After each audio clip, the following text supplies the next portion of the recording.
Hello everyone, Zellerant here, and today I was just going to talk about a little trick we took to deal with not being able to fill our complete roster as soon as we hit level 3 in the platoon. So as you know right now, during the Gunsmoke Frontline, you cannot kick members out if you try and do it unless they've been inactive for 3 days. And so it's pretty tough to just kind of get anyone new in because everybody's stuck within the current platoons they are, even if it's an inactive one. The members themselves are stuck within it.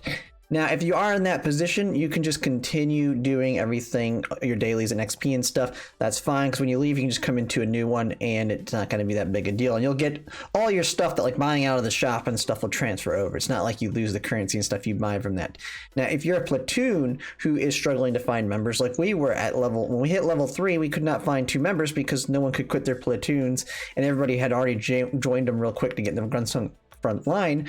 What we decided to do was we ended up recruiting an alt that I had created.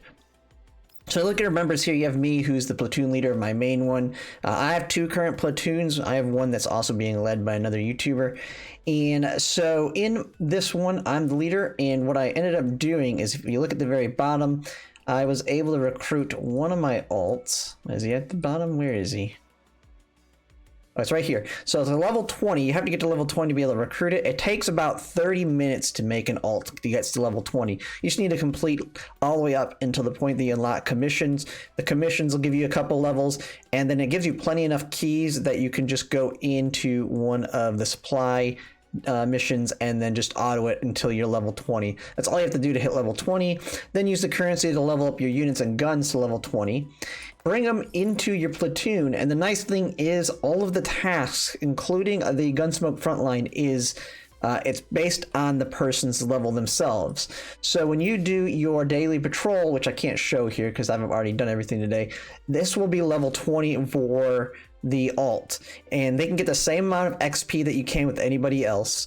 And so you can just borrow one of your team's top top members in there. And then you can go into Gunsmoke Frontline. If you look here, you can look at the ranks that are the points that all of our people are getting.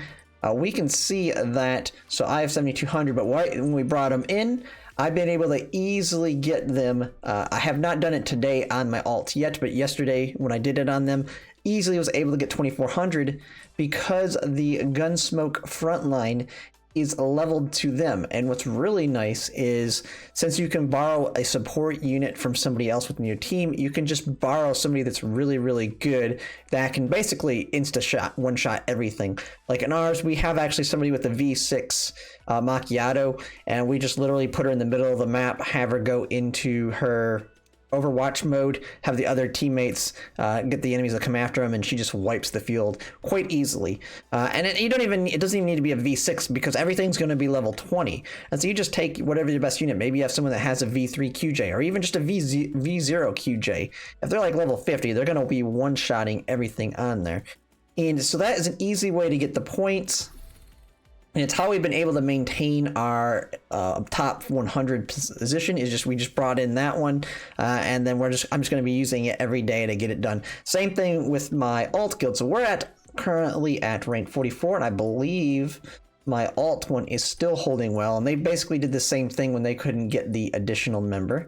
Yep. So right now they are at 76 on the rank, and same task, just keeping them up there. And that's a way to kind of maintain it, because you don't want especially if you're you're in the top 100, but you're barely holding on.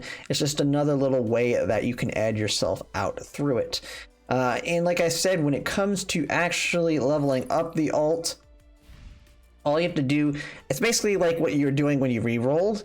So you'll do that whole process, and then you'll just go a little bit farther in the campaign. I believe you have to complete chapter 1, and then as soon as you finish that, you just go into chapter 2, and then you finish off the mission. It's like 1 or 2 missions there. After you complete it, you'll just come out. Commissions will unlock.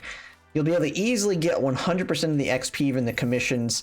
And so that will get you to you'll be like a level 12 by then. And after that, you can go into your mail, collect all the mail, go into campaign, you'll go supply missions, and what I like to do is I just knock out the first mission on the combat XP and then the first mission on the weapon XP. And the reason I do that, and then I level myself up to like 16 doing the combat XP one, level myself all the way up to 20 doing this. Now you qualify to get into a platoon, then you just accept them into your platoon. And then after that, you'll just want to make sure to go in and level up all the units and their weapons on your platoon. You don't even have to get purple weapons or do any pulls or anything. Just get them leveled up to 20 and their weapons 20. Now, you're going to have very few units. You're not going to be able to put 4 members in all 3 or 2 of the fights that you do, but you can just put 1 or 2 of them in there.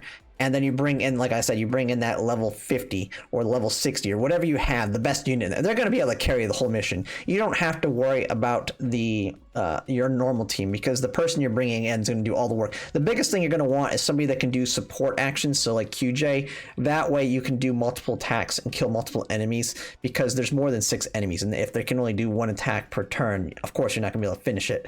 But you just bring someone that can do that and you'll easily clear it. And then, yeah, kind of last thing there. Same thing with this. It'll be level 20. But this one, you'll have to field your team plus 1 support unit. You basically can complete it very easily as well with that extra support unit. And you get that one done. And that's pretty much it. And then after that... Now, the only thing this won't fix is this is really good for now and maybe the next one, but once people start getting to level 60, you'll start running into the issue of it's not going to help. You're going to have to actually want to get a full team by that point because at level 60, you're going to be able to do the decisive battle. And with the decisive battle, it is a little bit different because it's all about how much damage, especially if you can kill the boss. Because if you're able to pull that off, you get significantly more points than the 800 per time you do it than you would in this. So this is going to work for now, and this is going to be an easy way to maintain your platoon and get them in that top 100. Because right now is probably going to be the easiest it's ever going to be to get to the top 100, because as people start getting their teams built up and they start being able to kill the boss, I mean, as you can see, these whale guilds up at the top, they have level 60s. Now they have a bunch of V6s as well, so they're just wrecking the boss right now. But the points are going to be significantly more for the whales. And as you can see, we probably have how many... I mean, it stops like around here is where is the non-whale territory, because we're going to hit probably around 180 in ours. So once you start getting above that, that's when you're starting to have people that are level 60 fighting the boss. And so it's not going to really help anymore when killing the boss is giving you like an extra 3k in points versus doing it with the alt. But for right now, this is a good strategy to pull it off. And yeah, that is pretty much it. But yeah, if you like my content, if you could like, comment, and subscribe, it really helps. And thanks for watching.